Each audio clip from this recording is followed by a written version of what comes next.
¿no? Entonces, de acuerdo a cómo se estructura. Los datos más importantes que ustedes tienen que saber, ¿no? O los signos, digamos.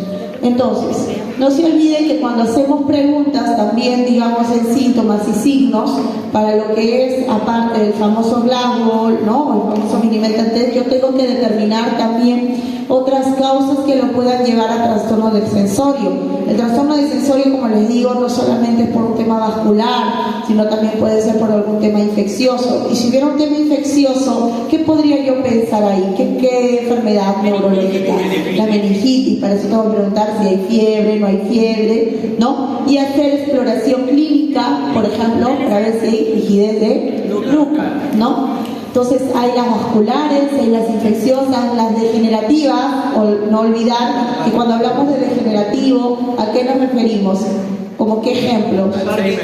Alzheimer, ¿no? Pacientes con Parkinson, que también están dentro de los pacientes con cuadros de alteraciones neurológicas. No sé por qué la mayoría de colegas piensan de que pacientes con demencia, pacientes con Alzheimer, entran los pacientes de psiquiatría, ¿no? Entonces muchas veces estos pacientes no terminan estando en la consulta neurológica, sino en la consulta de psiquiatría, ¿no? Entonces eso hay que un poquito diferenciar. Por otro lado, no olvidar ver si hay lesiones, masas, tumores, ¿no? ¿Y cómo yo puedo determinar si un paciente tiene masa o tumor? Desde ya con la anamnesis, desde ya los datos familiares, antecedentes, mamá, papá con antecedentes de un cáncer, de mama, colon, etcétera, ¿no? Pacientes que tengan, ojo, larga data de cefalea, hay que tener cuidado. Si son pacientes adultos mayores con cefalea persistente, intermitente, pero persistente por un periodo largo de tiempo y que tienen baja de peso, ¿no? Y mareos constantes a la par con cefalea, hay que pensar que por ahí no haya una masa, ¿no? ¿Y cómo puedo determinar la masa? Con mi exploración clínica también, ¿no? Trastornos tóxicos metabólicos, ¿como qué pacientes? Síndrome urémico. Síndrome urémico, ¿qué más? Pacientes con alteración de, ¿como cuál? Alteración metabólica, que pueda presentar un paciente con alteración metabólica. No, la compañera, ¿cómo qué? A ver, sí, escuchar, ¿ya?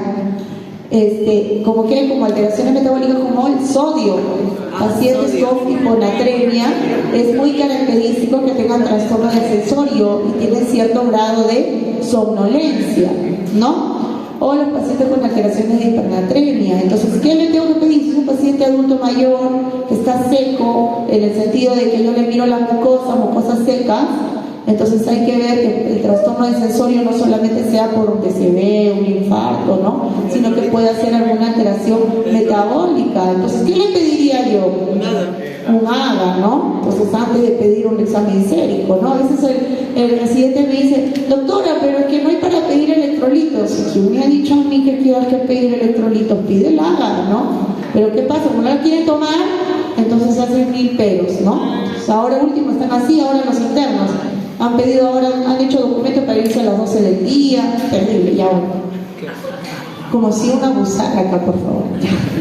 Otros trastornos tóxicos, ¿cuál podría ser? Cetoacidosis diabética. Ya, otra más como toxemia.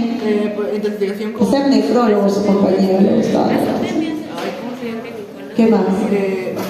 Alteraciones tóxicas como tóxicos, los que tomen intoxicaciones, ¿no? Por benzodiazepinas, ¿no? O que hagan intoxicaciones por órganos corporados y que también pueden venir con trastorno de sensorio. Y ojo, ese trastorno de sensorio puede llegar incluso hasta el grado de 7, 6, 5 con decorticación, descerebración, y tiene que entrar también a intubación, ¿no? Entonces, todo eso, más allá de evaluación al paciente, hay que preguntar la anamnesis a los familiares. ¿Cómo vino? ¿Cuál es su estado basal del paciente? El paciente, su escala de Glasgow, ¿cómo está? El paciente ya tiene un deterioro neurológico, es decir, un deterioro cognitivo, su paciente ya con antecedente de demencia senil, que tiene un Glasgow ya basal de 13, ¿no? Y que ingresa a la emergencia, todo por X motivo, y le ponen estado de Glasgow basal de 13 sobre 13 y lo mandan a hacer una tomografía. Pero los médicos, como le digo, los internos, los residentes, que hay que checarlos, no preguntan a los familiares cuál es el estado basal de ese glando, y cuando le hacen la toma, la resonancia, todo sale bien, ¿no? Sino que ella tiene un deterioro cognitivo y te dice, sí, mi papá tiene demencia, senil, toma medicamentos, ¿no? Entonces toda una batería de medicamentos, ¿no? Entonces eso es importante también preguntar a los familiares, ¿ok?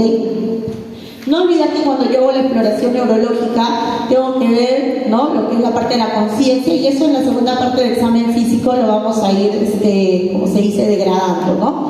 Funciones superiores, que estas incluyen sobre todo la parte de lingüística, los pares craneales, que también hemos visto en una tercera parte. Ojo, les pido la paciencia, por favor, porque como les digo, es todo un libro que estamos tratando de captar lo más importante, ¿ya? Motilidad, reflejos, sensibilidad, la coordinación y la marcha. No olvidar también esto, la coordinación y la marcha, ¿no? Cuando mando al residente al interno, le digo, la exploración física. Doctora, pupilas isocóricas activas, no signos meningios. Ya, y la marcha, ¿cómo está? ¿El romper? Le digo, ¿romper? ¿Qué? ¿De qué? No entiendo, doctora.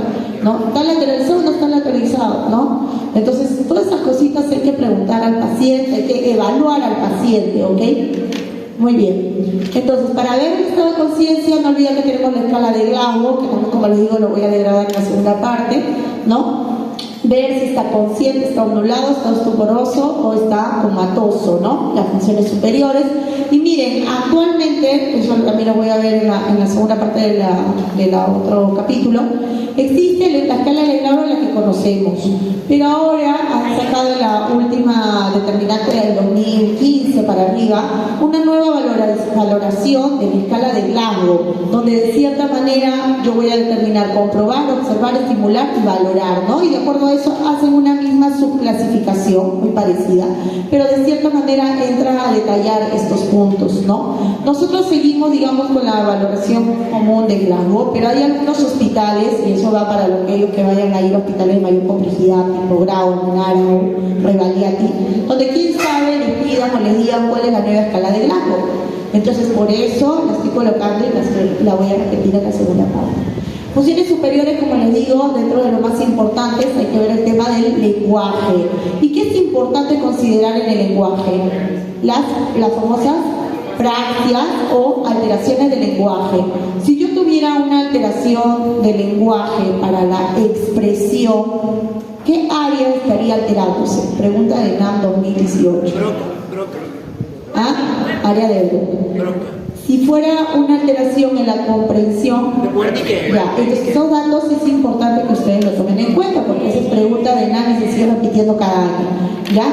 Entonces el lenguaje, la memoria, ¿no? Para eso, para la memoria uso existe una categoría inmensa de Mini-Mental, pero la más común es Mini-Mental Test, y yo tengo que ver de manera retrógrada, digamos, cómo está su estado de conciencia, ¿no? En el sentido de si existe o no una amnesia de tipo retrógrada o anterógrada, que eso también lo vamos a comentar, ¿no? Las agnosias o con cierto grado de olvido y las apraxias, ¿no?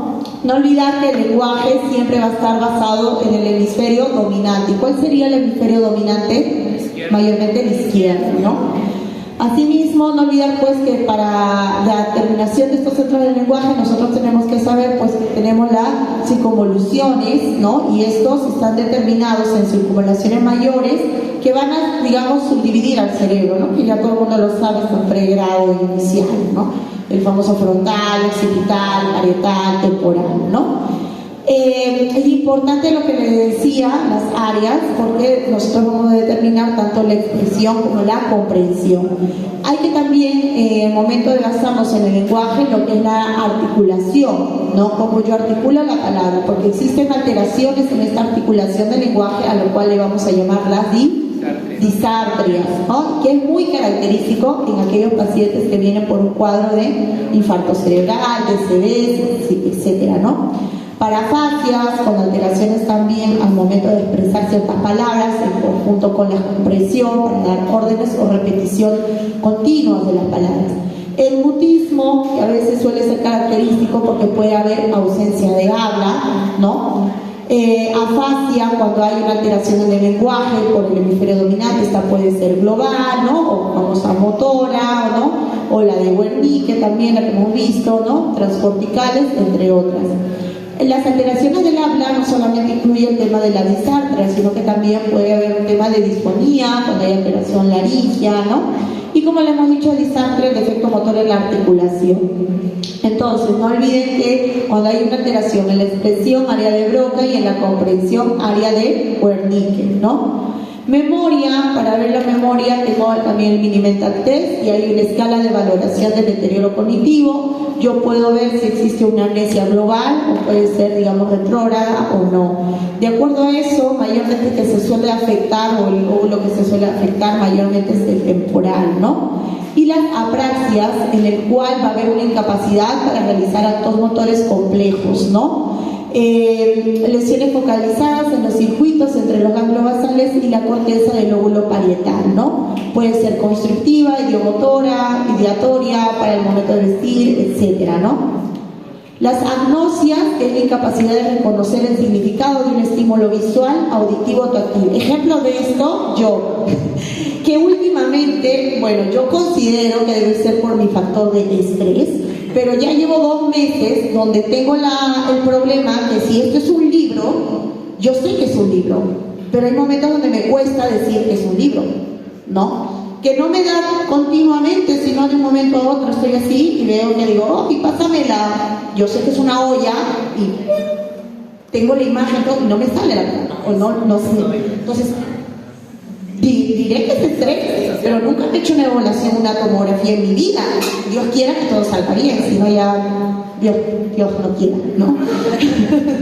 Pero es importante tomarlo en cuenta porque yo misma me estoy dando cuenta de esa situación y por qué no considerarlo, ¿no? Entonces, agnosias táctiles, visoespacial, ¿no? Lesión en el hemisferio derecho, auditivas también, es decir, que yo puedo reconocer un sonido, pero no lo logro identificar tampoco del todo, ¿no? O visuales también, ¿no? No logro conocer, le digo a la persona, esta persona sé quién es, pero a la par no sé quién es, o sea, no reconozco bien esas caras, ¿no?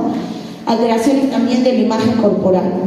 No olvidar, porque esto lo vamos a ver en otro capítulo, por eso les digo estas generalidades nada más. Los pares craneales, ¿cuántos pares craneales son? 12. ¿Cuál es el cuarto par? Hay una canción incluso ahora en el YouTube, ¿no? O sea, en mi época ni canción había, ¿no? Y el séptimo par, ¿cuál es el glosofaringio? Noveno. Ya, muy bien, está bien, ya. Ya, mayormente cuando existen alteraciones del nervio olfatorio, esto lo voy a tomar a grosso modo porque hay un tercer capítulo que por el cual les digo con más dibujitos, ¿ya? Entonces no me voy a adentrar mucho ahorita para pares craneales. Pero, por ejemplo, si hubiera alteraciones del nervio olfatorio, que es característico, las anosmias, ¿no? ¿Y qué pacientes han presentado cuadros de anosmia ahora último? El COVID, ¿no? No sé si ustedes han quedado con alguna secuela, pero en mi caso un poco, digamos, ¿no? Yo de cierta manera a veces hay ciertos olores, hasta de la comida no lo logro, digamos, sentir el olor del todo, ¿no? Por esas alteraciones de las terminaciones nerviosas. Los nervios que ya hemos mencionado, existen diferentes nervios, eso no lo vamos a tocar, motilidad. Existen componentes del sistema motor, lo que es la fuerza, ¿no? El tono muscular, el trofismo. Eso también lo vamos a ver en el tercer capítulo, pero digo generalidades nada más.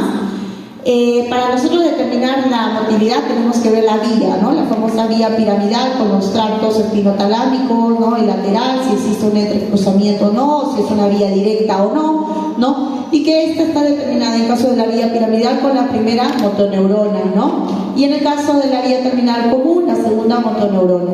Por otro lado, pueden existir alteraciones de la motilidad, como en el caso de ¿qué? De las fasciculaciones, y ahí viene la famosa frase que yo les decía, la terminología médica. Porque neurología es, digamos, el hincapié donde más terminología médica existe. Y yo pienso, en lo personal, que para entender semiología hay que entender terminología médica, ¿no? Entonces, si ustedes ya hubieran visto eso, imagínense, esta partecita ya la sabrían de memoria, ¿no? Pero no está de más que lo puedan hacer en sus clases de verano o ir leyendo, ¿no? Las fasciculaciones, las contracciones de las fibras musculares, ¿no? Que puede darse por una única unidad motora, aparte de ella, hay algunos videitos también de esto. Disartria, como hemos dicho, la dificultad para hablar, mala articulación para las palabras, ¿no? Cuando yo pregunto por disartria, también es importante que le preguntemos al familiar cómo ha estado su mecanismo del habla, si él puede comunicarse, ¿no? Si las palabras que él se comunica no son repetitivas, ¿no? Si son palabras directas o frases largas, y al momento de examinar al paciente también se lo tenemos que preguntar, ¿no? Porque a veces el paciente puede venir con disartria, ojo, y ya pensamos que es una alteración neurológica, pero ya es un paciente que ya ha tenido alteración neurológica, ¿no? O sea, es un paciente que ya ha tenido un DCB, hasta 3 DCBs, ¿no? Entonces ya viene con cierta categorización de alteración del momento de habla, ¿no? Debido a esa hemiplegia o hemiparesia, y no va a poder vocalizar bien las palabras. Entonces, por eso es importante en los pacientes neurológicos saber el estado basal del paciente o cómo lo están trayendo a la emergencia, ¿ok? Tenemos la espasticidad, ¿no? Que es el trastorno motor por aumento de la velocidad del reflejo de estiramiento muscular, ¿no? Con movimientos exagerados en los tendones, donde me va a permitir conllevar a patologías como la hiperreflexia e hipertonía. ¿En qué enfermedades puedo ver la hiperreflexia e hipertonía?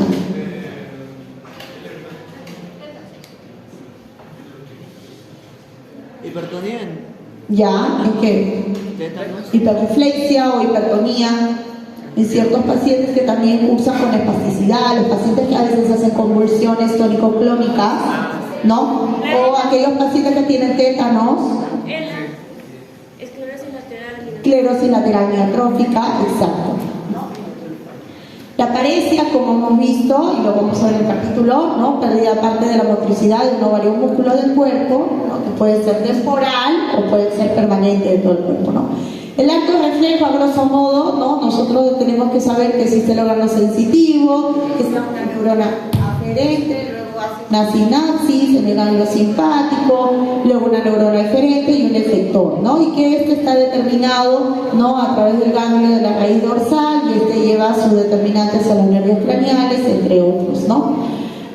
Saber que para determinar el arco reflejo tenemos los receptores, las neuronas y las partes efectoras, ¿no? El arco reflejo tiene componentes como es el estímulo, el órgano receptor, la vía aferente, el centro integrador, la vía eferente, el órgano efector y la respuesta, ¿no? Más o menos así. No olvidar que tenemos lo que es la parte del asta dorsal, el asta ventral, ¿no? Con vías aferentes, con vías eferentes, y que estas van directas hacia la parte de la motoneurona para poder determinar la contractibilidad del músculo.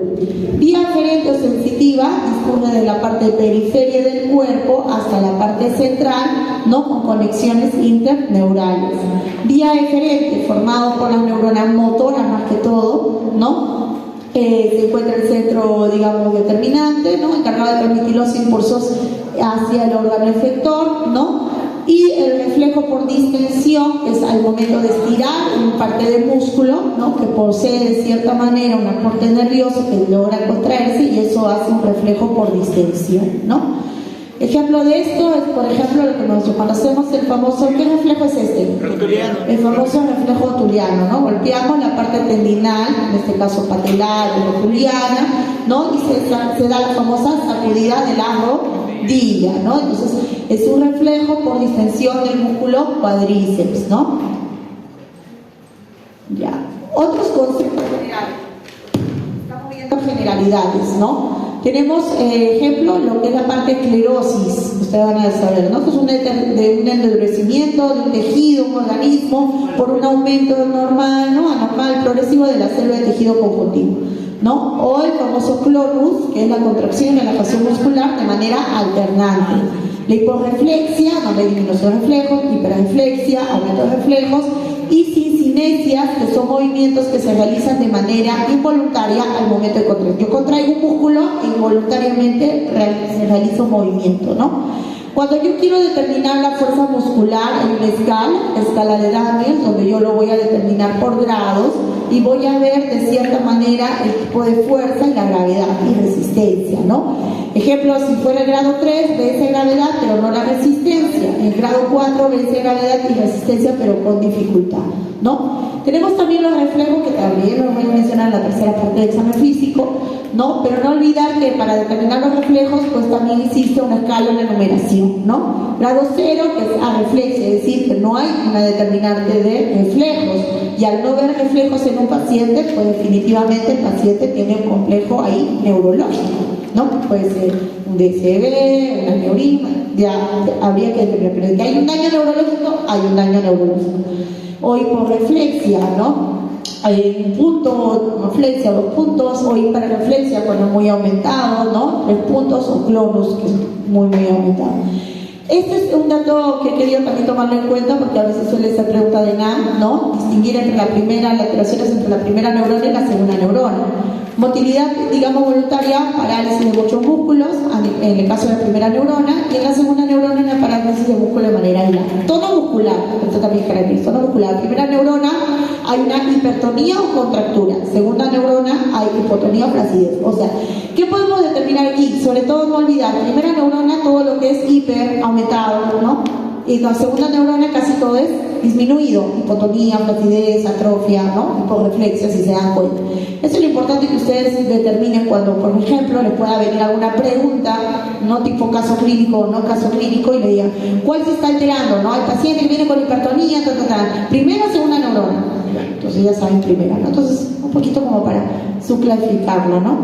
No olvidar los cinebajiqui y cutáneo abdominal, que eso lo vamos a ver, como le digo, en el capítulo de reflejos, ¿no? Y existen diferentes maniobras para determinar la fuerza muscular, que también lo vamos a ver, como le digo, en el capítulo. Por ejemplo, digo, generalidades nada más, diferentes maniobras, barrer, gases, estos son videitos que he traído, ¿ya? Y grados, como hemos dicho, la motilidad, contracción, ¿no? Si se vence o no se vence por gravedad. El tono muscular, que hay que ver lo que es la parte de hipotonía e hipertonía, ¿no? En el caso de hipertonía, que puede llevar incluso hasta la rigidez, ¿no? Ver si existe o no trofismo. Trofismo quiere decir la parte del volumen muscular. O sea, yo no solamente cuando veo la parte muscular veo el tono, ¿no? No solamente el tono y la fuerza, sino también tengo el volumen. Porque de cierta manera pueden existir patologías que me pueden comprometer ese trofismo muscular, como en el caso de los pacientes con sarcopenia. ¿Y qué pacientes pueden estar con cuadros de sarcopenia? Los postrados. Adultos mayores, los postrados, adultos mayores, la gran mayoría, ¿no? Por otro lado, hay que ver si existe alteración en su corteza frontal, cápsula interna, no tronco, porque de acuerdo a cada lesión que pueda darse de estructura a nivel cerebral, yo puedo ver si el paciente puede tener una hemiparesia, una hemiplegia, etcétera, ¿no? O un síndrome de entrecruzamiento. Por otro lado, no olvidar los reflejos, existen los superficiales y los profundos donde, como les digo, vamos a ver también la parte de contractibilidad, ¿no? La hiperreflexia, reflexia o hiporreflexia, y los superficiales, que acá el que más predomina es el prototipo cutáneo, ¿no? Por otro lado, también tenemos otros tipos de reflejo, ¿no? También lo estoy viendo con la parte de los videos, ¿no? Existe el reflejo bicipital, no lo voy a mencionar nada más, el reflejo bicipital, el estilo radial. O sea, cuando uno pregunte como médico, cuando hagan ustedes su práctica y les diga, a ver, evalúame el reflejo, no solamente me van a hacer el reflejo rotuliano, ¿no? O el Babis, que lo hace la gran mayoría, ¿no? Sino que acuérdense que existen otros tipos de reflejos, el bicipital, ¿no? Para ver que haya la flexión del antebrazo, el estilo radial también, ¿no? Reflejo tricipital también, ¿no? Sobre la parte del extensor del tríceps a la altura del coro, y este hace una extensión al momento de hacer la fuerza, ¿no? Reflejo patelar o rotuliano, que ustedes ya lo conocen, o el aquiliano también, ¿no? Con la cadera y la rodilla semi-extensión, digamos, flexionada, ¿no? Y tirando un poco hacia el lado de afuera, percuto la parte del tendón de Aquiles. Y cuando hay una flexión del plantar, entonces es una respuesta positiva, reflejo aquilio. Entonces, cuando yo pregunte, o usted o algún colega pregunte, le digan, chicos, hagan el reflejo aquilio, porque ustedes están en simulación, creo, ¿no?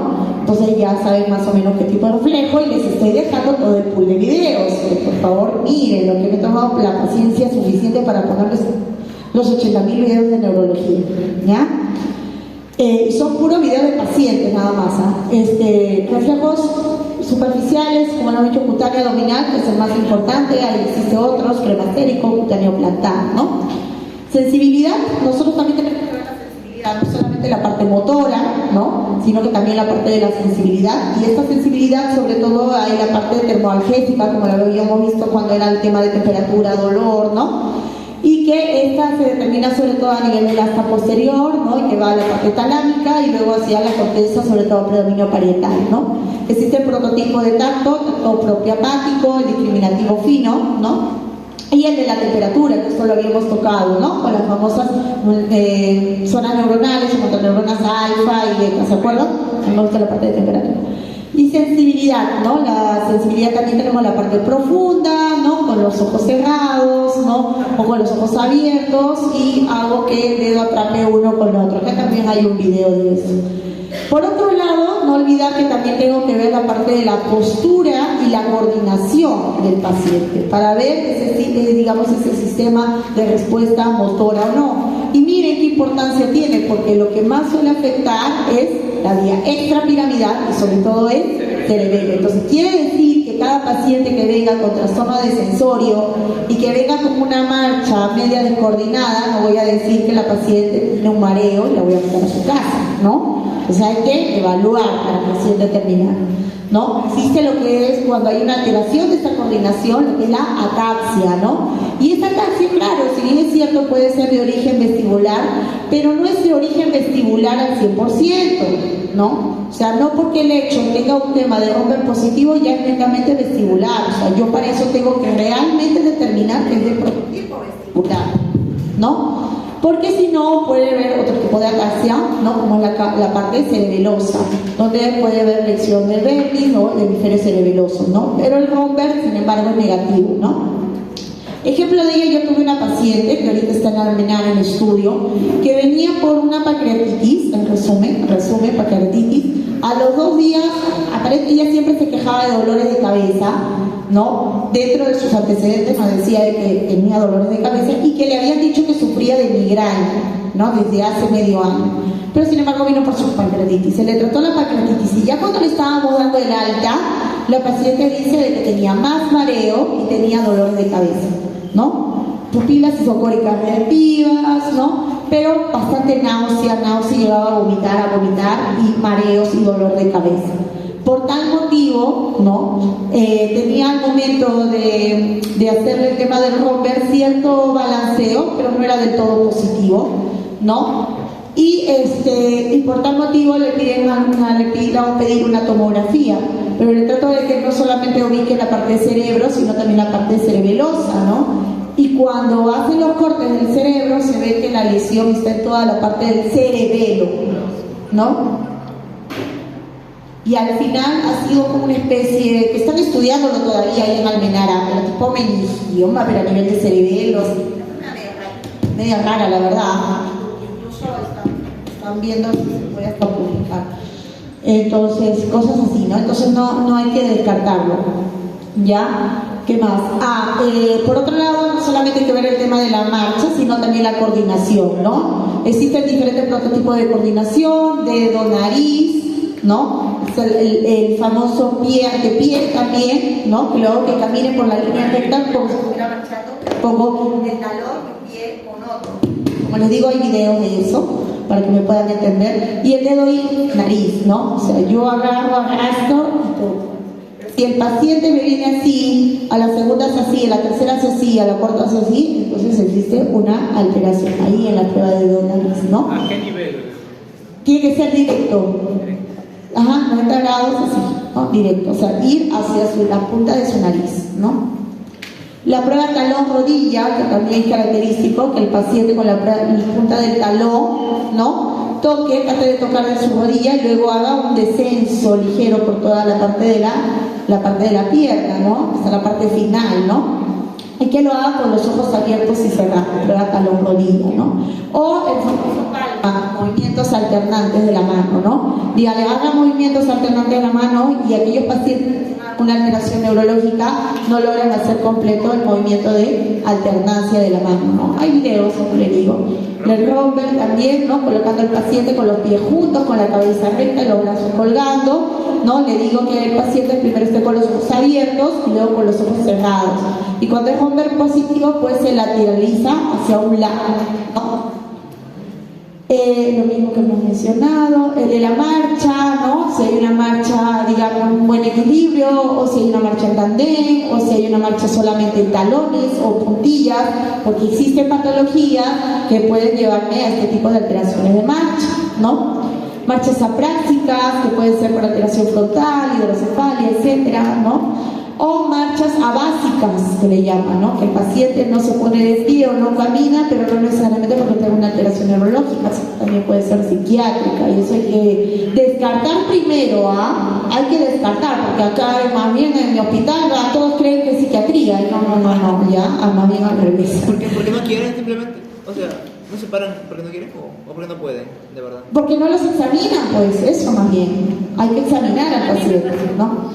La marcha diabética, ¿no? Digamos, tomando en cuenta el conocimiento de la posición de sus extremidades, ver la fuerza muscular también, porque existen alteraciones que pueden llevarme a una debilidad, como en el caso de los pacientes con polineuropatía. Ejemplo de esto, tenemos a algunos pacientes con alteraciones neuroperiféricos, etcétera, ¿no? O las miopatías también, ¿no? Enfermedades sobre todo de tipo autoinmunes, muy característico que hagan alteraciones miopáticas, ¿no? Esto es un poquito más, esto ya lo pueden ver en casa porque no. Hipertonía, no olvidar que también existe por alteración tanto piramidal o extrapiramidal, ¿no? No descartar que cuando es un tema piramidal o de contractura, va a presentar, esta pregunta de Nan también, famoso signo de navaja. ¿Ya? O sea, yo trato de sobrellevar a la fuerza, la contractilidad está tan espástico que yo trato de ser una sobrefuerza y hace como un rodete. Entonces es el signo de navaja. También hay video, porque como les digo, yo le explicándolo, capaz algunos me entienden, otros no.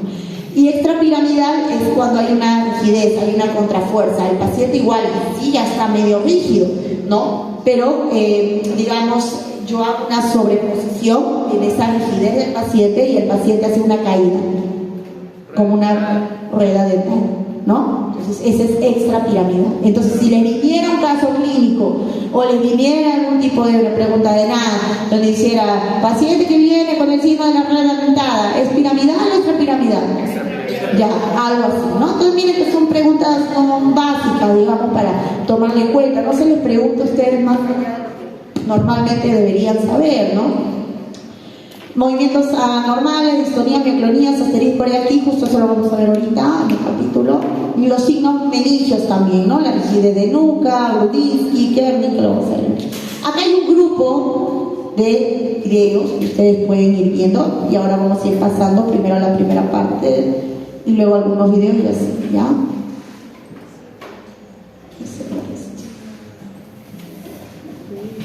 Ok.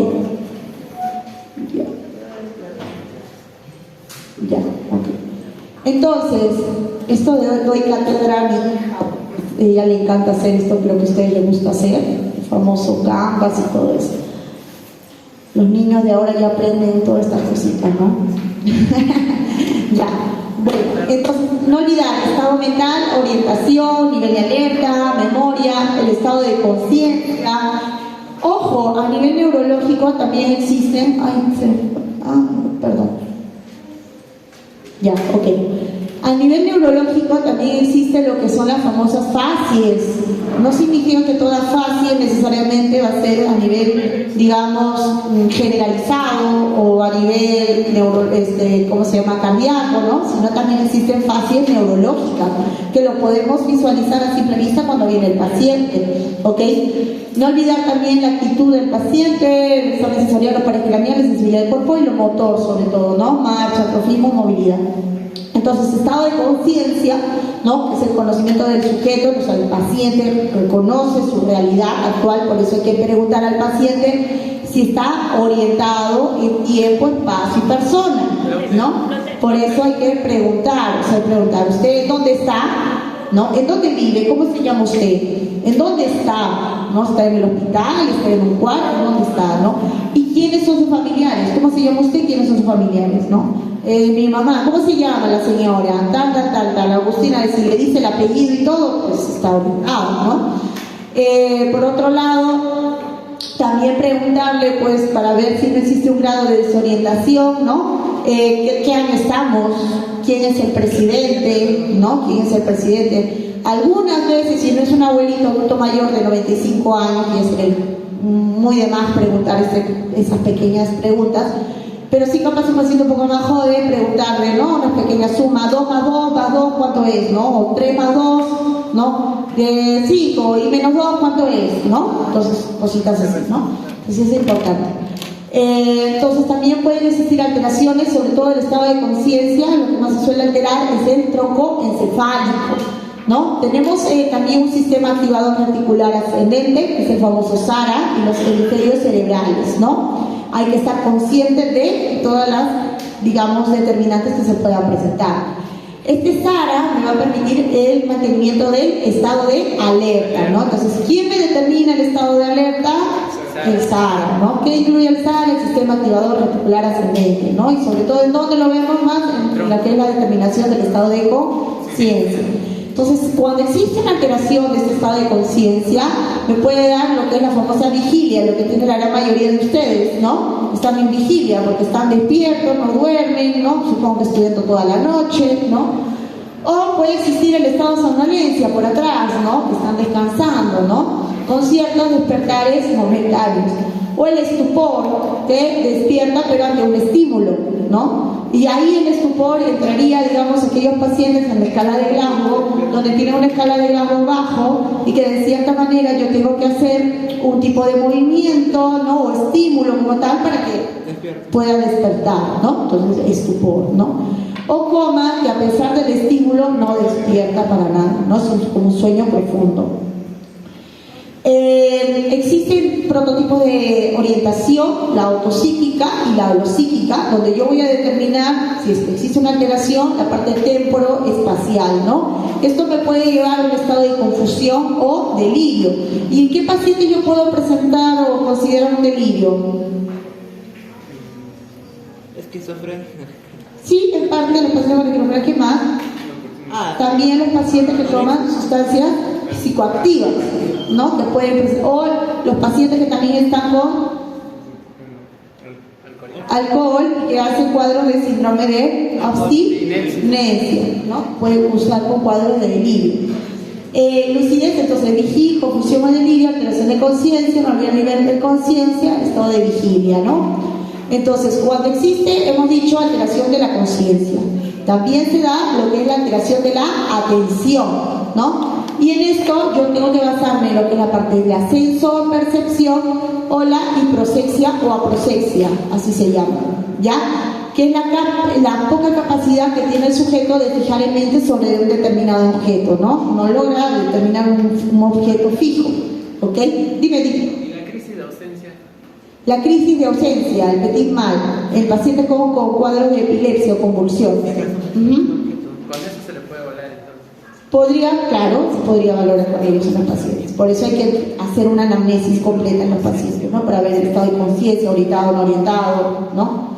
Si está en su estado basal o no está en su estado basal. Entonces, hay que ver estructuras que están implicadas en la atención, ¿no? Entre ellas el SAR, el tálamo, el límbico, gangliobasales, y pueden existir alteraciones en la sensor-percepción, ¿no? Existe también la obnulación, que es la reducción del contenido de la conciencia, disminución de la atención, ¿no? O que pueden darse como alteración de la memoria inmediata, que se llama hipognesia de fijación, o alteración de la orientación temporal y espacial, ¿no? Como que mi pensamiento se puede entorpecer y lentificar, ¿no? O sea, hay una dificultad para poder, digamos, captar todos los datos importantes en los cuales yo tomo conciencia de esa realidad, ¿no? O sea, a diferencia de otras pacientes que lo pueden determinar de una manera mucho más rápida esa captación de atención, pues en ellos es mucho más lento, ¿no? Mucho más difícil, ¿no? Entonces, miren la escala de Glasgow, ¿no? Lo que hemos dicho, respuesta motora, verbal, ¿no? Ocular, ¿no? Ocular, no olvidar, apertura ocular espontánea, 4 puntos. Verbal, ante el llamado, ¿no? él puede presentar 3 puntos. Digamos, al estímulo doloroso, tengo que hacer un estímulo, inmediatamente hace la apertura ocular, ¿no? O simplemente que hay ausencia en aquel que ya está pues intubado, ¿no? Con cierta hora de somnolencia, quiere decir que ya tiene un largo bajo, ¿no? Respuesta verbal, el paciente está converso, irritado, conversa con la persona. 5, conversación confusa, ¿no? Que uno le conversa y por momentos se desorienta o da otros datos que no son dentro de la realidad, o qué sé yo, ustedes les están hablando de cómo está, qué se siente, qué síntomas siente, y el paciente le dice, sí, bien, en mi casa yo estaba ahí caminando y luego me fui a jugar fútbol, pero o sea, nada que ver a la realidad, ¿no? Un abuelito de 70 años, por ejemplo, ¿no? 4, ¿no? O en el caso de que el paciente tenga un lenguaje inapropiado, ¿no? Es decir, que el paciente para poder expresarse y vocalizarse no lo hace de la manera, digamos, continua, ¿no? Que el paciente de cierta manera a la par se desorienta, o sea, se juntan las dos cosas a la vez, ¿no? Lenguaje incomprensible, solamente hace crujidos o gruñidos, ¿no? O sea, uno le habla y el paciente, o sea, hace quejidos nada más, no da una verbalización, ¿no? Entonces es 2. O simplemente que no hable nada, ¿no? Entonces 1. Y la respuesta motora obedece órdenes, usted le diga, tócase la cabeza, o dígame qué estábamos haciendo, agarre mi mano, ¿no? Lo hace, orientado, ¿no? 6. O localiza un estímulo, ¿dónde le está doliendo? Acá, ¿no? Aquí, acá, 5, ¿no? O ante un estímulo doloroso, yo le pongo un estímulo doloroso, lo estoy tocando, o a veces cuando uno lo manipula con la mano, no pellizcar, porque tiene la costumbre de ver escala de Gauss para el estímulo doloroso, pellizcar, como lo he visto una vez en un interno, que dejó todo morado, aquí de la señora. Pero doctora, me dijeron pellizcar, no, estímulo doloroso con el puño de la mano, con el intermedio, yo lo estimulo, ¿no? De manera muy rápida y digamos, no tan profunda, pero no tan profunda, pues, ¿no? Como para no causar alguna lesión, por ejemplo, o algo, ¿no? Entonces haría un estímulo, ¿no? Y si responde y retira la mano de lo que tú estás estimulando, pues entonces es 4, ¿no? O la famosa postura de decorticación. Postura de decorticación. Así, ¿no? Hacia atrás. Y la postura de decorticación de cerebración, ¿no? Y la ausencia de la respuesta motora como tal, ¿no? Y miren, por ejemplo, en esta nueva escala de Glasgow está lo que les estaba mencionando, ¿no?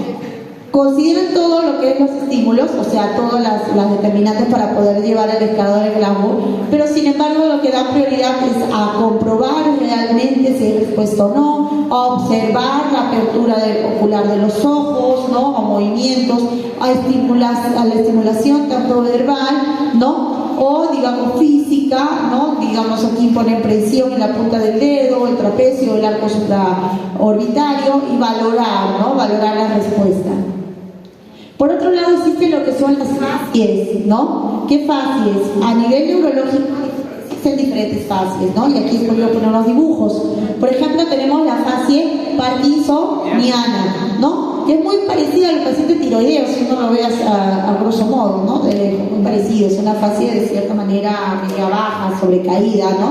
También la llaman como la cara del jugador de póker, ¿no?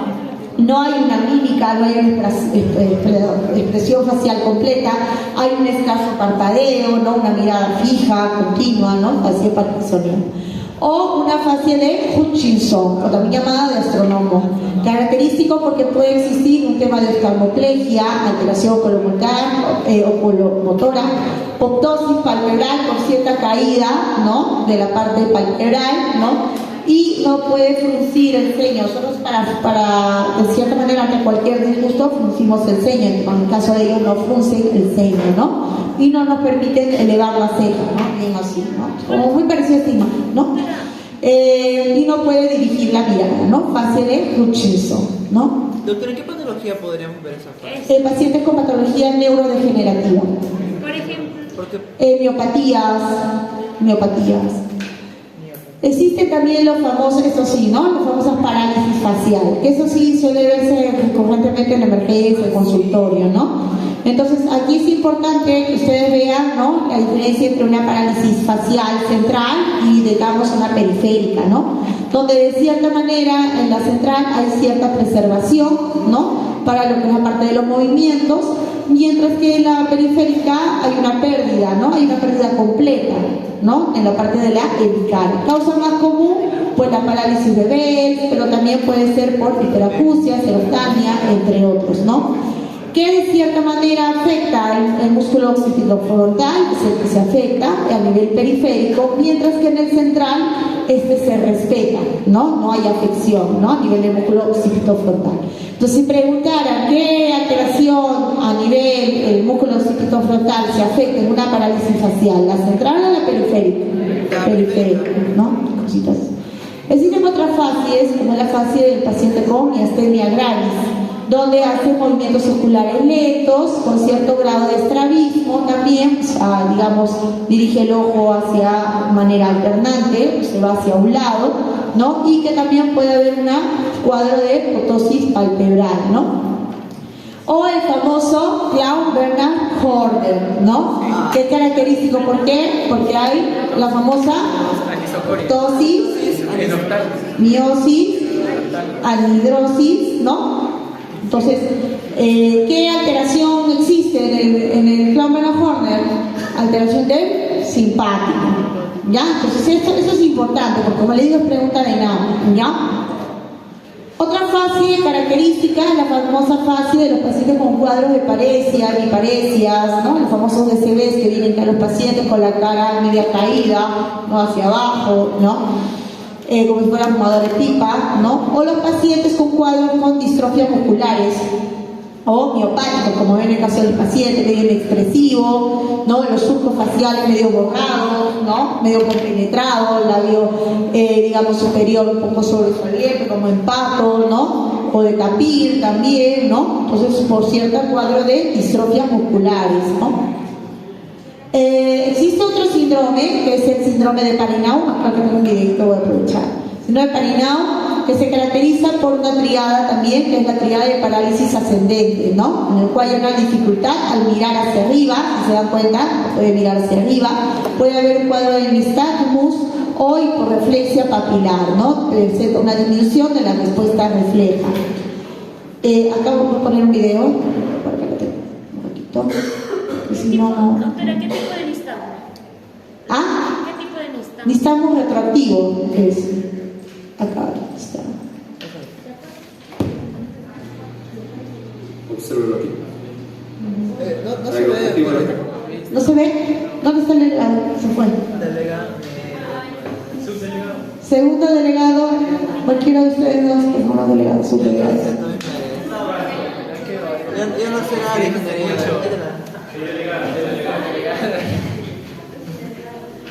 Para ver el video, por favor. Quiero. Yo quiero esto. ¿Qué es eso? Pero guárdalo. Ya. Cambio. Ahí lo voy a repetir. Ya. Obsérvelo aquí. Para observar un ojo y otro siempre hay que tapar uno, ¿no? Correcto.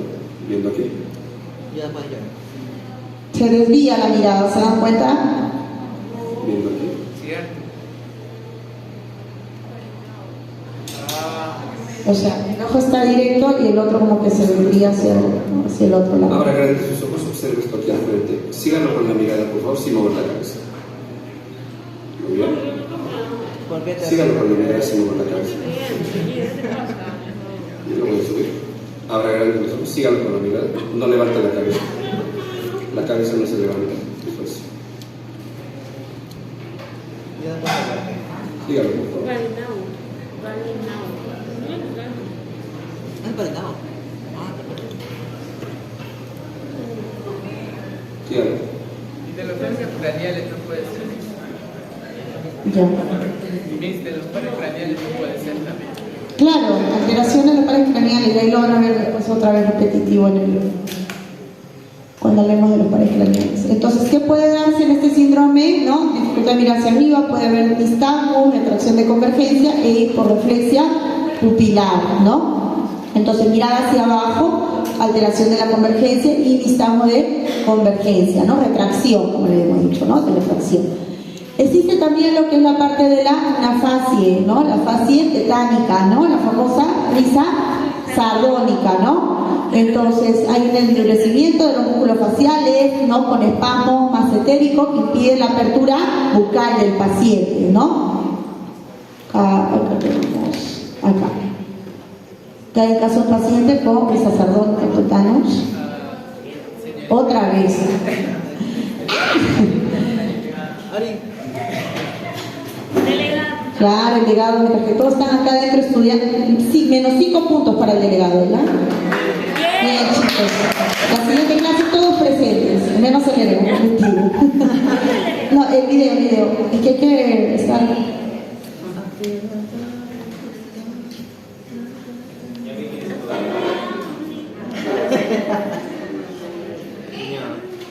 Que voy a estar con los videos siempre que pongo por ahí.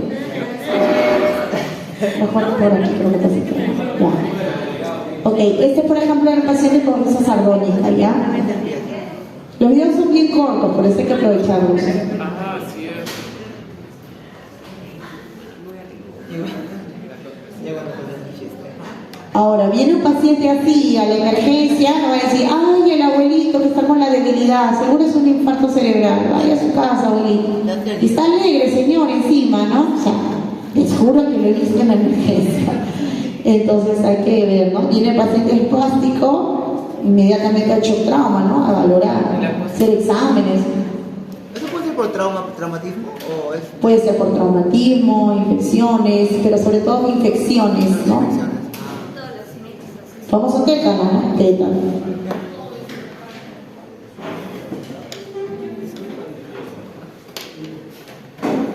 Risa sardónica.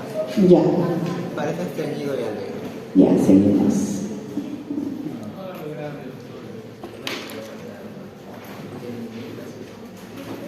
Ya, otro dato importante, hay que ver también lo que es la actitud o la postura, ¿no? Porque pueden existir alteraciones, como es en el caso de los pacientes con síndrome meningio, ¿no? Los síndromes meningio, que es muy característico que hagan los pacientes con cuadro de opistótonos, ¿no? O hagan una determinante de cúbito lateral, ¿no? Como si fuera arrodillando, digamos, la parte de los miembros inferiores hacia el abdomen, ¿no? Como muestra en la imagen, que se le va a llamar gatillo defusivo. Por otro lado, los pacientes con cuadros de hemiplegia, en el cual pueden hacer diferentes determinantes, lo que son las hemiplegias, los cuadriparesias, o las cuadriplegias totales o las tetraplegias, que solo incluye la parte de las extremidades, ¿no? Ejemplo de esto, por ejemplo, la hemiplegia, ¿no? Donde hay la flexión del brazo y la pierna del mismo lado, ¿ok? Brazo doblado, medio girada hacia adentro, mano cerrada en puño, la pierna un poco doblada, girada hacia adentro, ¿no? Y el pie, digamos, medio en puntilla, hemiplegia, ¿no? O la diplejía, en el cual las piernas pueden afectarse más que los brazos, ¿no? Los brazos incluso medio algo torpe, las piernas juntas y giradas hacia adentro, ¿no? Y los pies en puntilla, ¿no? O la tetraplegia, en el cual hay la afección hacia todo el cuerpo, a predominio en miembros superiores y sobre todo inferiores, ¿no? Hay un pobre control de la cabeza, los brazos medio doblados, girados hacia adentro. Yo me supongo que en algún momento de su vida ustedes se habrán encontrado algunos niños en silla de ruedas, ¿no? Que están de cierta manera todos decorticados, ¿no? Y que de cierta manera están cursando con estos cuadros, ¿no? La que es la tetraplegia. O las paraplegias, ¿no? Que de cierta manera es por tema de alteración de la masa muscular atónica, ¿no? La punta de los pies incluso medio caídos, puede haber cierto grado de espasticidad, con flexión de la cadera y rodilla, ¿no? O en el caso del Parkinson, ¿no? Que los pacientes sienten cierta inclinación de la cabeza, son los pacientes que más vienen a la emergencia, ¿no? Medio sobrecaídos, avanzan muy lento, ¿no? El tronco hacia adelante, antebrazos en flexión, ¿no? Con cierto grado a veces de pronación y rodillas flexionadas, ¿no? Medio rígidos, con cierto grado de tremor, ¿no? Postura medio inestable y bradikinesia con esa lentitud para la marcha, ¿no? Existe también lo que es la corea, que son los movimientos irregulares, excesivos, no rítmicos, breves, bruscos y rápidos en los pacientes, ¿no? No sé si por aquí también lo tengo, un paciente con corea, vamos a ver si corea, sí. Ya. De acá nomás, porque es... When they stand on the camera, when you stand up on it, just let your arms hang by your side and just Son movimientos voluntarios, irregulares, ¿no? Uno con otro. and not move anything at all.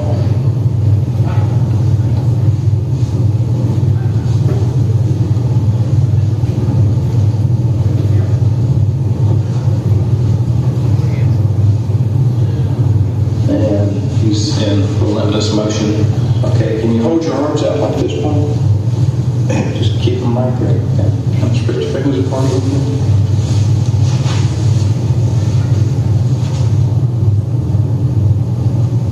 ¿Se dan cuenta esos movimientos voluntarios entre la cara, brazos, ¿no?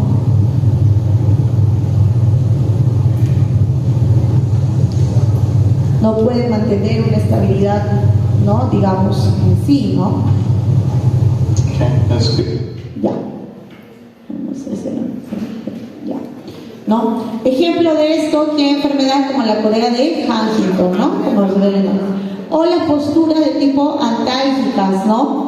En quienes pacientes con cuadro de espondilopatía, ¿no? Medio sobreagachados, no encorvados, ¿no? O lo como les decía, los pacientes con Parkinson, también flexionados hacia adelante, ¿no?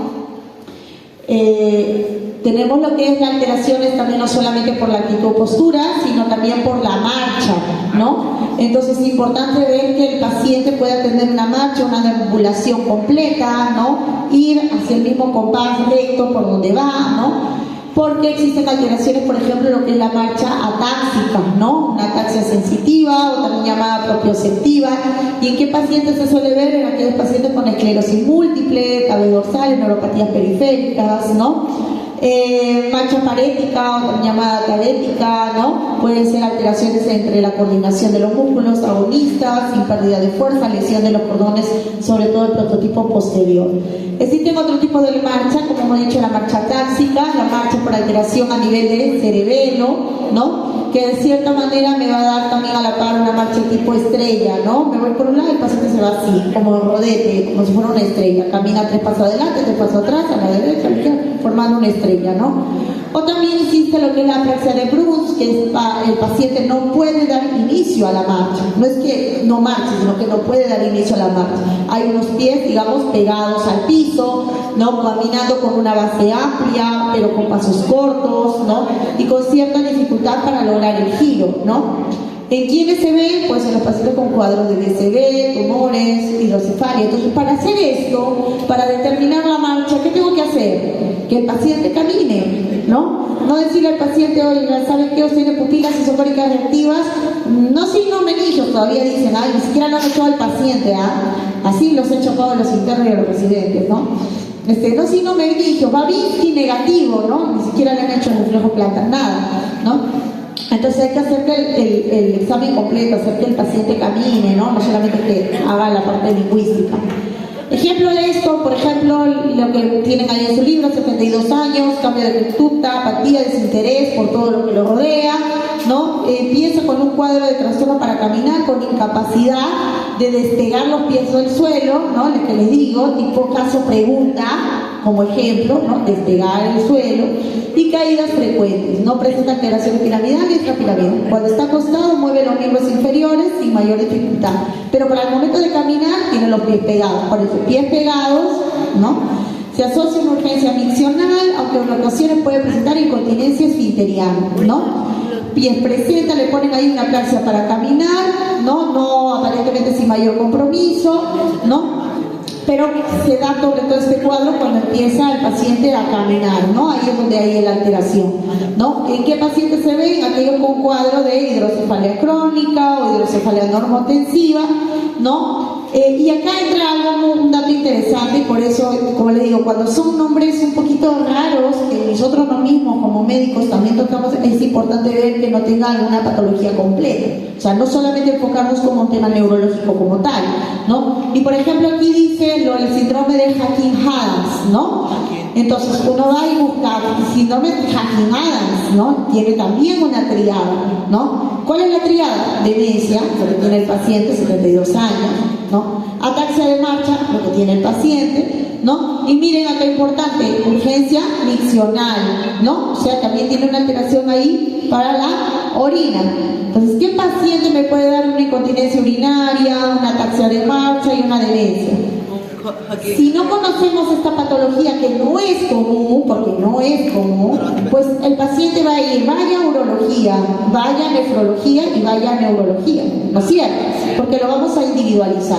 Pero si ustedes conocieran este tipo de triadas, podrían ustedes sin querer captar un diagnóstico y no necesariamente mandarlo al paciente a uro, a nefro, etcétera, y recién al final a neuro, ¿no? Dime. ¿Eso es por cuerpo de Lewy o ese no es? Sí, mayormente por la alteración del cuerpo hidrocefálica, ¿no? Alteraciones hidrocefálicas, aumento de líquido cefalorraquídeo, sobre todo a nivel ventricular, ¿no? Y pues, ¿qué es el tratamiento? Mencionan una derivación, ¿no? Ventricular, ¿no? Donde ponen una válvula a nivel cerebral. Existen otras marchas como la marcha del segador, que es la hemiparesia espástica e hiperreflexia, ¿no? Aumento del tono muscular, con debilidad, arrastre del miembro inferior al caminar, ¿no? Con arrastre del miembro inferior al caminar, ¿no? O sea, el famoso paciente que también lo habrán visto ustedes en emergencia o en la calle, ¿no? Que empieza a caminar y hay un cierto arrastre de la pierna, ¿no? Entonces esa es la marcha del segador, ¿no? También en patología neurológica, de CDs, etcétera. Creo que tengo por acá la marcha del segador. Vamos a ver. ¿Qué era la tarea de Joaquín? Esta es la del panto, ya. Si no está ahí, está en el pool de videos que puse. La marcha miopática, debilidad, ¿no? En la parte de caderas oscilan de un lado a otro. ¿Qué es característico de esta marcha miopática? Pues una difícil extensión de la cadera, flexión de la parte de la cadera, con debilidad de la parte de extensión de la cadera, ¿no? Se da cuenta medio sobrellevado hacia adelante, ¿no? Con un bloqueo de la rodilla, o sea, quiere decir que las rodillas están con cierto grado de hiperextensión, ¿no? Hay una hiperlordosis, ¿no? Si se dan cuenta, ¿no? Y una marcha media en puntillas, ¿no? Bien parecido como si fuera el tema del pato, ¿no? O sea, aquí es como elevado, ¿no? La marcha miopática. Acá tengo, ya. Es un ejemplo, ¿ya? La marcha miopática o de pato. Están tratando de hacer una suposición, ¿no? Pero más. Ah, ya, no es real eso. Es una actuación. Mueve cadera. Yo creo que a esto le ponemos al señor en puntitas y ya sale, ¿no? Algo así. Mueve la cadera. Ya.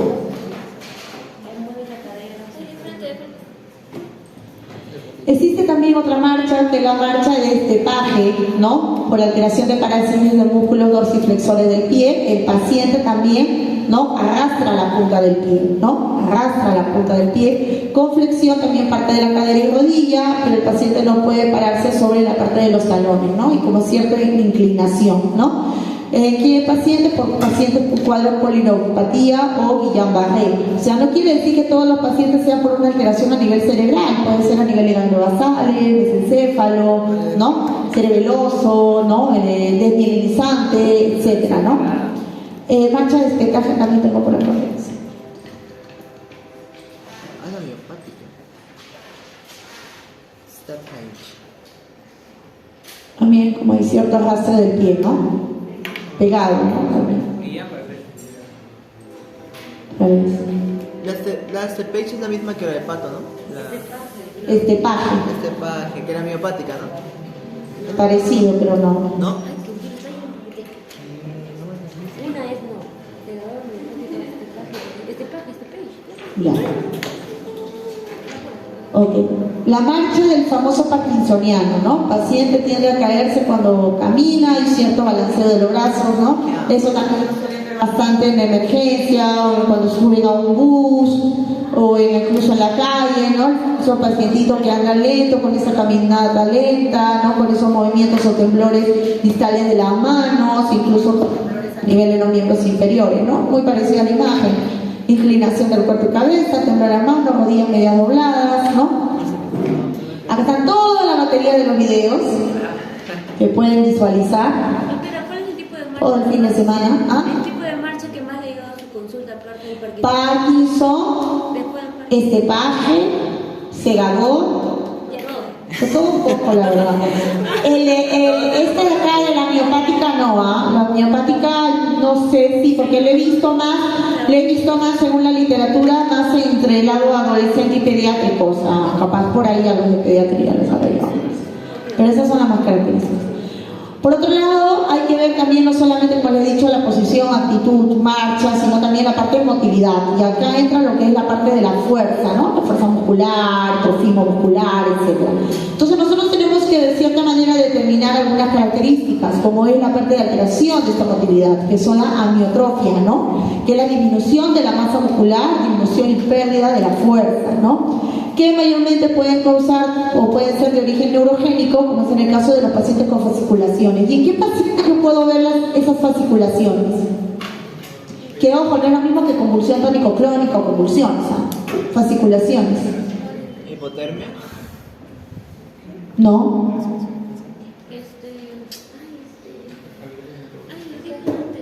En pacientes con ¿Polios?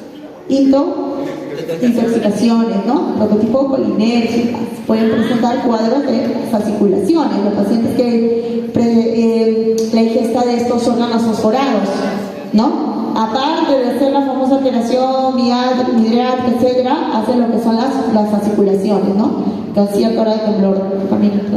Justo acá temblor.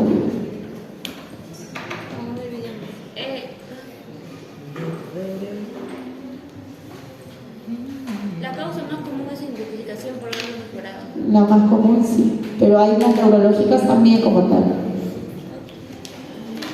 Escucha. La causa también. Ya. Alteración de la unidad motora, degeneración de las células, pero sobre todo de las astas anteriores, ¿no? Ahí viene.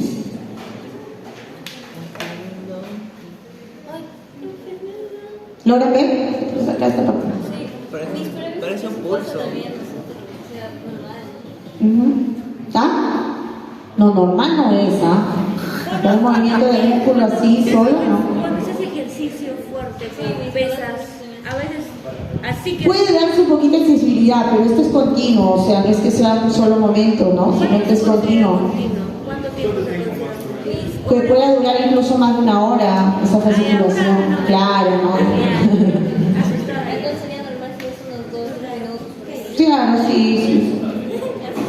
Es que lo tuyo es por tema de contractibilidad, o sea, por lo mismo que haces el ejercicio, no sé, a nivel, digamos, como de abdominal, puede darse, ¿no? Pero el tema es el tema de las fasciculaciones, y que esas fasciculaciones no solamente abarcan la parte muscular, sino abarca varias partes musculares, ¿no? Tanto de miembros inferiores, superiores, ¿no?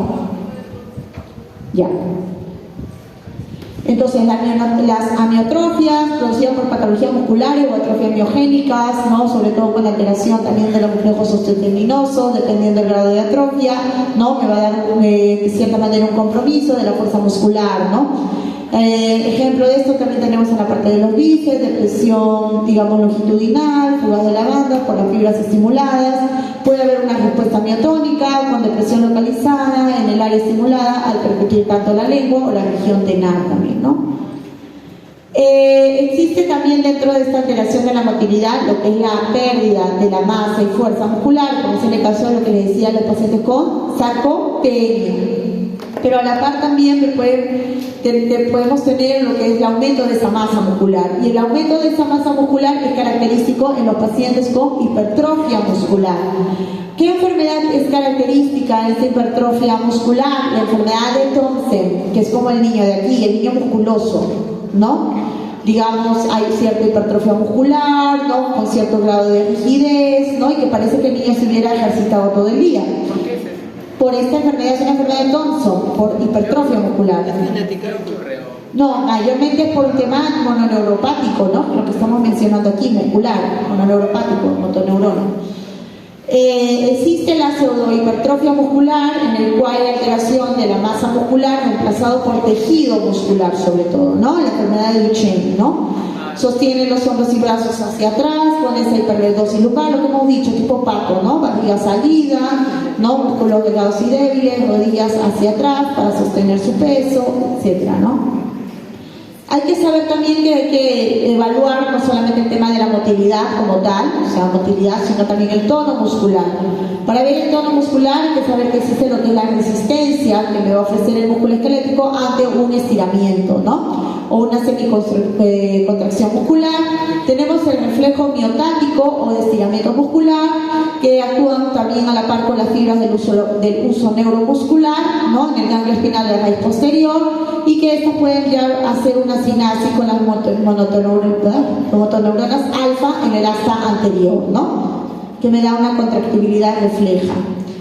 Cuando yo quiero explorar el tema de la motilidad, también existe una prueba, ¿no? Que es la prueba de pasividad de Andre-Thomas, ¿no? En el cual al paciente se le coloca de pie con los brazos de ambos lados del cuerpo, tomándolo de la cintura. Se imprime un movimiento de rotación del tronco hacia uno y otro al lado. El movimiento pasivo de los miembros superiores se va a hacer más amplio en los hipotónicos respecto a la normalidad, y en caso de hemihipotonía, ¿no? Se va a excursionar de manera más amplia, ¿no?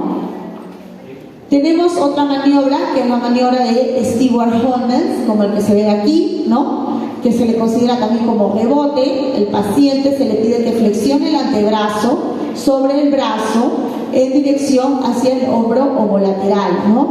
El explorador trata de que él sobreextienda, ¿no? Ese brazo, ¿no?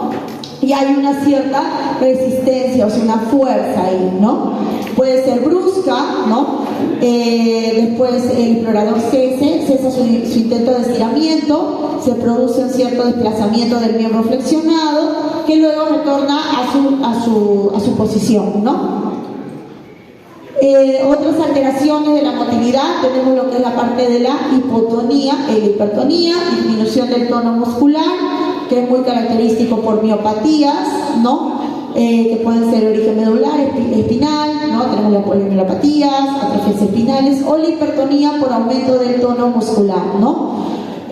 Por causa piramidal es característico lo que es la espasticidad con el signo de navaja, mientras que hemos dicho que la extrapiramidal tenemos el tema de la, no tanto espasticidad, sino rigidez, y ahí es rigidez extrapiramidal, la rueda dental, ¿no? Entonces no olvidar, navaja, espasticidad, piramidal, extrapiramidal, rueda dentada, rigidez, ¿no?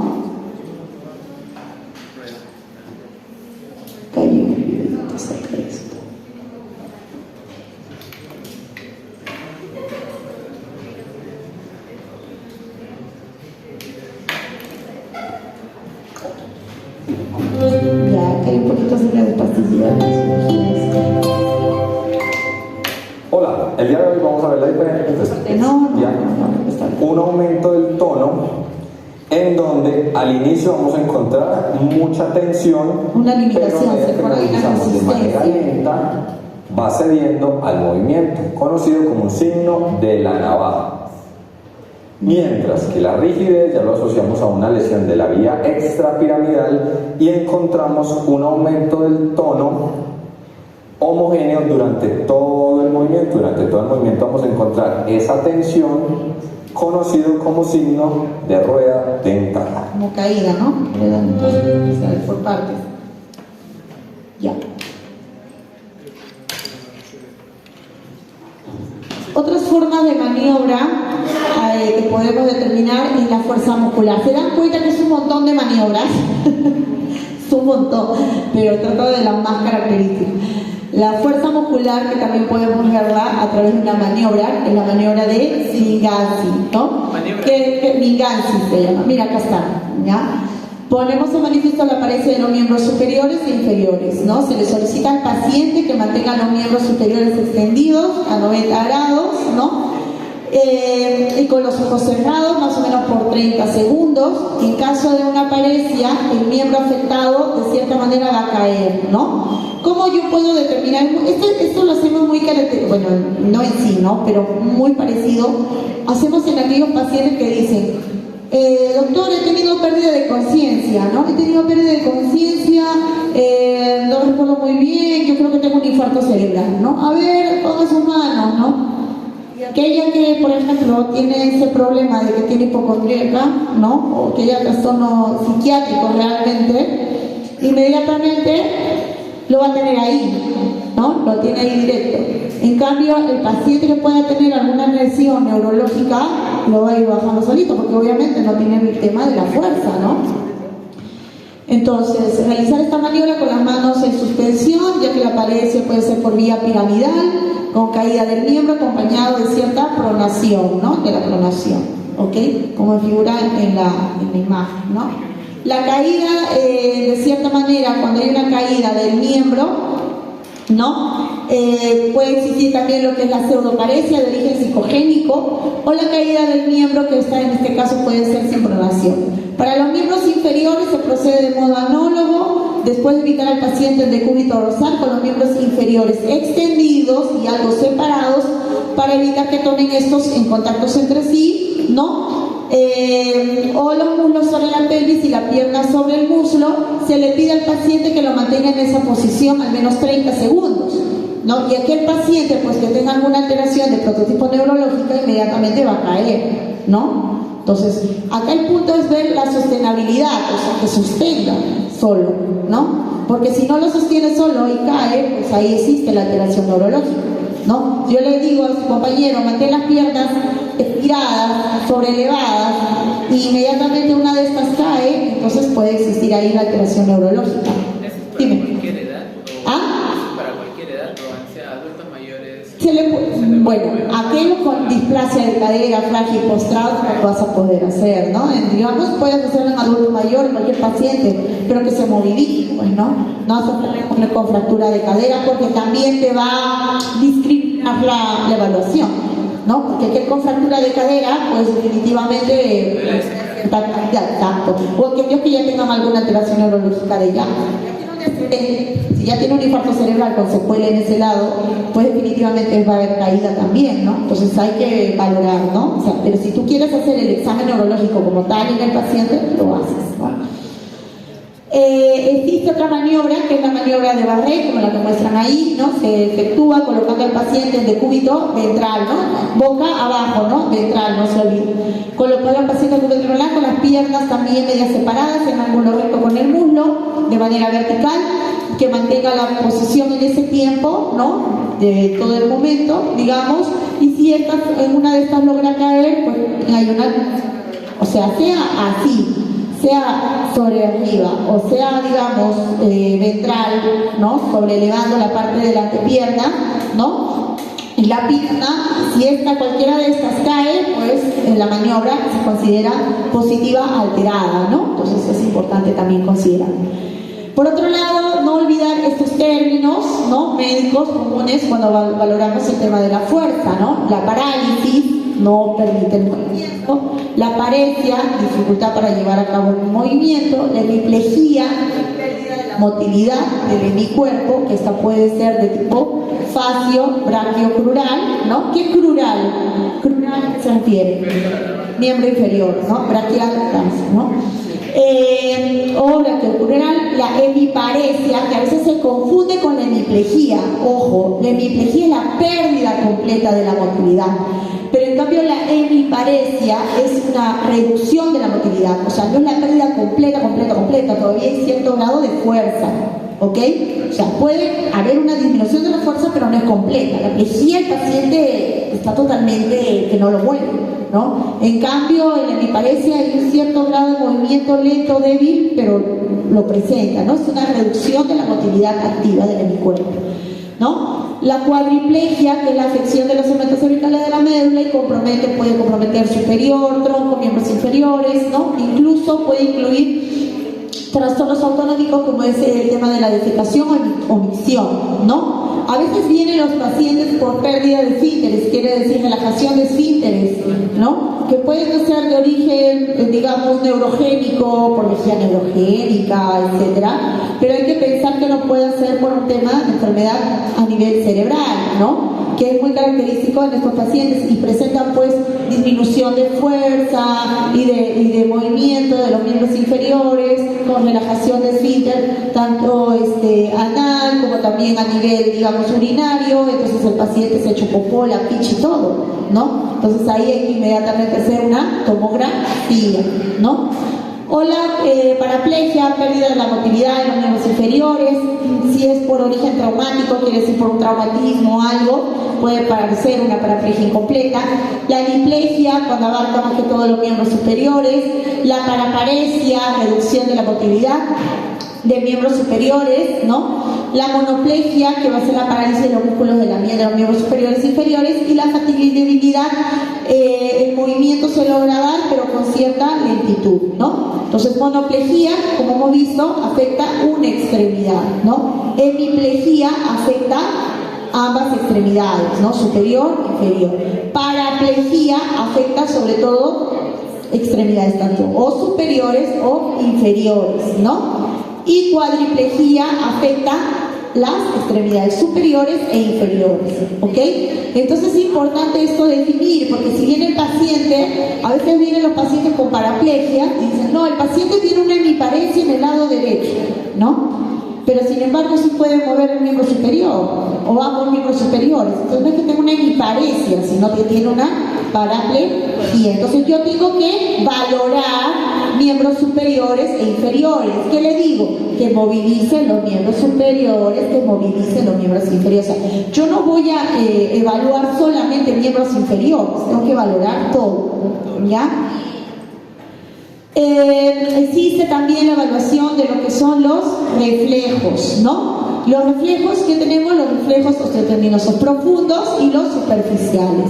Para valorar los reflejos, pues yo hago una subclasificación de acuerdo a su severidad. Grado 0, 1, 2, 3, 4, ¿no? Y por reflexia mayormente es 1 e hiperreflexia es grado 4. Pero yo tengo que valorar de acuerdo, miren, a cada extremidad, ¿no? A cada extremidad. Entonces, ¿cómo yo puedo valorar este tipo de, digamos, de extremidad o de sensibilidad, digamos, de reflejo, ¿no? Si lo tiene presente o no. Pues también puedo agarrar una tapa de cualquier, bueno, una llave o una tapa, ¿no? de los inyectables e ir valorando, ¿no? A la par de viendo la sensibilidad y viendo la fuerza también en el paciente de ambas extremidades, comparando una extremidad con otra, tanto de miembros superiores como de miembros inferiores, ¿no? Importante que el estímulo aplicado a la percusión del tendón o del relieve óseo correspondiente, ¿no? Cuando hago un reflejo, ¿no? Puede ser brusco, breve y preciso. Se efectúa con el martillo de los reflejos, percutiendo directamente sobre la piel y sobre las estructuras, ¿no? El estímulo debe ser único y se repetirá según la necesidad en los segundos, ¿no? Entonces, ¿qué reflejo veo? Los osteotendinosos, los cutáneo-abdominales y los plantares, ¿no? Ejemplos de reflejos hay varios, si se dan cuenta. O sea, quiere decir que no todo reflejo es solamente rotuliano o reflejo plantar. Entonces existe el reflejo nasopalpebral, en el cual, con lo mismo, con el martillo, veo la parte por encima de mí. ¿Dónde está la glabela? La glabela, ¿no? Por encima de la glabela, y cuando yo toco, en el caso del martillo, hay una contractura, ¿no? De la parte de los orbiculares, ¿no? Donde frunche y queda la parte de los párpados. Reflejo superciliar por encima también de la arcada superciliar, ¿no? También hago contracción de los orbiculares, ¿no?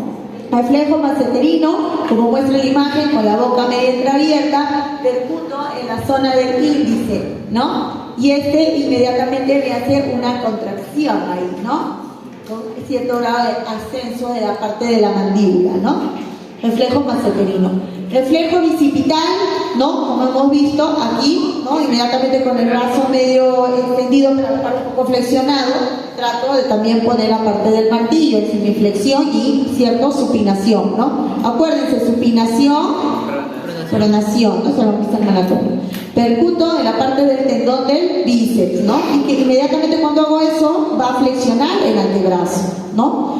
El reflejo estilo radial, lo que hago en la parte del miembro superior, ¿no? También percuto en la parte del estiloides del radio, ¿no? Del radio cúbito, ¿no? Radio cúbito, ¿no? Entonces en la parte del radio, ¿no? En la parte posterior, ahí, digamos, percuto. Inmediatamente me va a permitir flexionar el antebrazo y parte de los dedos. ¿Quiénes se suelen afectar? Mayormente en la parte de las regiones cervicales, ¿no? C5, C6. Por otro lado tenemos otro tipo de reflejo, cúbito pronador, ¿no? En el miembro superior con ligera flexión y pronación actúo sobre la parte de la apófisis estiloidea cubital, ¿no? Tenemos el mediano pubiano también igual, con aducción y reducción y rotación interna, percuto la parte pubis, ¿no? Sobre la parte de la línea, ¿no? De la línea media, y que esto me permite la contractura del músculo abdominal, ¿no? Con descenso del ombligo, por ejemplo acá como en la imagen. Y tenemos el famoso reflejo rotuliano o patelar, que la mayoría lo conoce, se percute sobre el tendón rotuliano, y esto me va a hacer inmediatamente la hiperextensión, ¿no? De la pierna, ¿no? ¿Y cuáles se suele afectar? Mayormente hay radiculopatías a nivel de la región lumbar, L3 y L4, ¿no? Entonces, y tenemos también otro tipo de reflejo, que es el aquiliano, ¿no? Que muchos lo preguntan en hospitales de mayor complejidad, que a veces dicen, oye, a ver, determíname el reflejo aquiliano, y sin embargo le hacen aquiliano. Y si se encuentran con colegas docentes o no docentes, colegas antiguos, como les digo, sanmarquinos del año 60, los van a decir, retírense de mi hospital, ¿no? Que ya no lo veo mucho, pero puede darse. Entonces no olvidar, porque a veces se confunden. Dicen, no, hazme el reflejo rotuliano y hacen el aquiliano, o hazme el aquiliano y hacen el rotuliano. Son muy parecidos, sí, ¿no? Pero son distintos, ¿no? Porque el aquiliano, si se dan cuenta, me voy hacia la parte plantar, hacia la parte, digamos, del pie, mejor dicho, ¿no? Al paciente hay que tratar de sentarlo, no lo voy a hacer inmediatamente todo echado, es mucho mejor hacerlo medio sentado, semiflexionado, ¿no? Y percuto el tendón de Aquiles, ¿no? Inmediatamente se va a producir la flexión plantar del pie sobre la pierna por contracción de la parte de los gemelares y sóleos, ¿no? ¿Es positivo cuando hay contracción? Cuando hay un tema de contractibilidad, exacto. Igual es con los otros reflejos, o sea, que le hago también los otros reflejos y hay una sobreelevación, ¿no? Claro, exacto. Lo anormal es que no lo tenga, más bien, ¿no? Ya.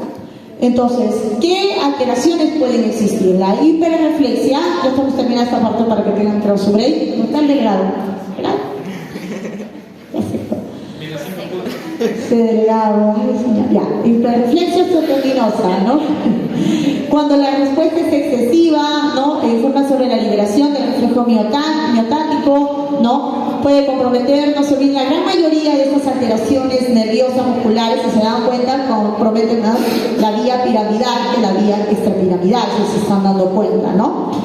Y de cierta manera puede haber una extensión del área, ¿no? Reflexogénica con respuesta al estímulo, ¿no? Y que me va a dar el famoso signo de Babinski, ¿no? Que ahorita lo vamos a evaluar. Ejemplo de esto, tenemos una paciente de 5 años que consulta por debilidad en el hemisferio izquierdo de hace 10 días, es el típico paciente que viene a la emergencia, ¿no? Y presenta que es diabética, dislipidémica, hipertensa y obesa, o sea, tiene todo lo que viene un paciente en emergencia, ¿no? Pero dice que tiene una debilidad en el hemicuerpo izquierdo desde hace 10 días, ¿no?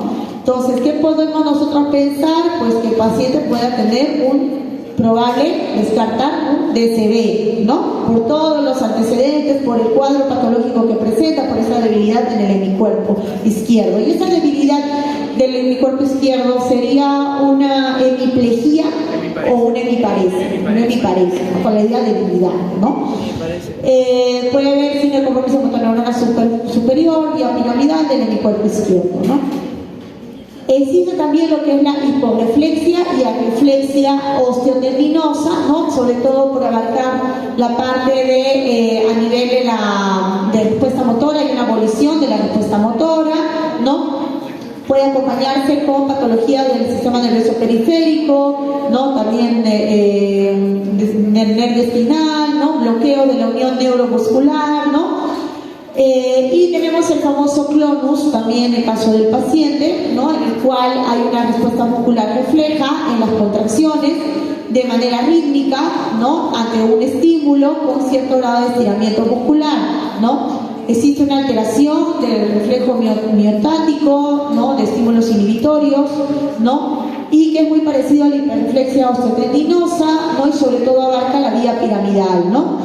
Puede determinarse a través del clono de rodilla, al paciente de cúbito dorsal, con los miembros inferiores en extensión, y de cierta manera el paciente, o en este caso el que examina, ¿no? Toma la parte superior de la rótula con el dedo pulgar e índice y hace un desplazamiento hacia abajo, ¿no? Manteniendo así el estiramiento. Se produce como respuesta de la contractilidad del músculo cuádriceps, ¿no? Y tenemos los reflejos superficiales o cutáneos, que son varios, pero el que más hay que rescatar acá es el reflejo plantar, ¿no? En el cual estimulo con la punta roma, con la lapicero, con lo que ustedes quieran, ¿no? Y desplazo por la área externa de la planta, ¿no? Y esta se considera positiva cuando hiperextiende el dedo pulgar. ¿Y en qué pacientes se suele ver esto comúnmente? En los pacientes con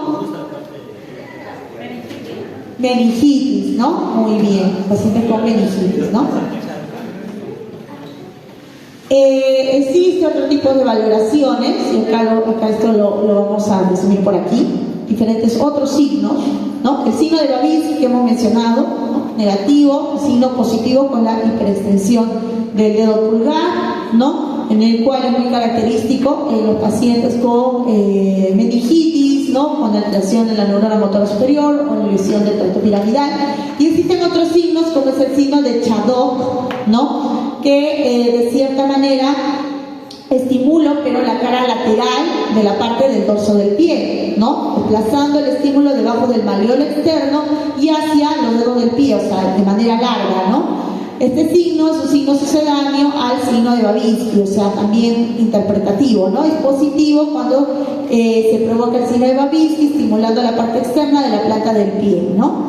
Y también me significa lo mismo, alteración de la neurona motora superior o del tracto piramidal, ¿no? Signo de Chadok. Acá está el video, por si acaso. Todos les he puesto, miren su video. Cada uno. Signo de Schaffer. El signo de Schaffer también muy característico, se realiza oprimiendo firmemente el tendón de Aquiles, ¿no? En el cual es anormal, ¿no? Reflejo con movimiento del dedo gordo, o sea, yo presiono aquí y hay un movimiento del dedo gordo hacia arriba, o sea, muy parecido al reflejo de Babinski o en este caso el plantar, ¿no? Y en este caso me determina una lesión también igualito de la neurona motora superior o del tracto espinal, ¿no? Y el signo de Open High, ¿no? Igualito, ¿no? Del cual deslizo los nudillos, ¿no? Hacia abajo del lado proximal hacia el lado distal, ¿no? Y por toda la parte de la región tibial, ¿no? De igual manera, esto me permite hiperextender el dedo, ¿no? El cual me orienta a este tipo de alteración. Entonces, quiere decir que no solamente signo de Babinski, quiere decir que si alguno de ustedes no ha traído su martillito, tienen su dedo para explorar. Tienen el dedo para explorar, ¿no? Y hacer esos signos y esas maniobras. Que no lo hacen mucho en la emergencia, no. Que no lo hacen en los hospitales, no. ¿Por qué? Porque se pierde la semiología. Porque cada día va viendo más la tecnología, y como todos rápidamente le piden tomografía, entonces ya no hacen evaluación clínica. Pero si ustedes pueden hacerlo, lo hacen, ¿no? Dime. ¿Eso confirma las anteriores o...? Claro, o sea, puedes tener el signo de Babinski, puedes tener el signo de Babinski, como también puedes hacerles estos otros signos, ¿no? Para determinar alteración tanto de la motoneurona como alteración del tracto espinotalámico, ¿no?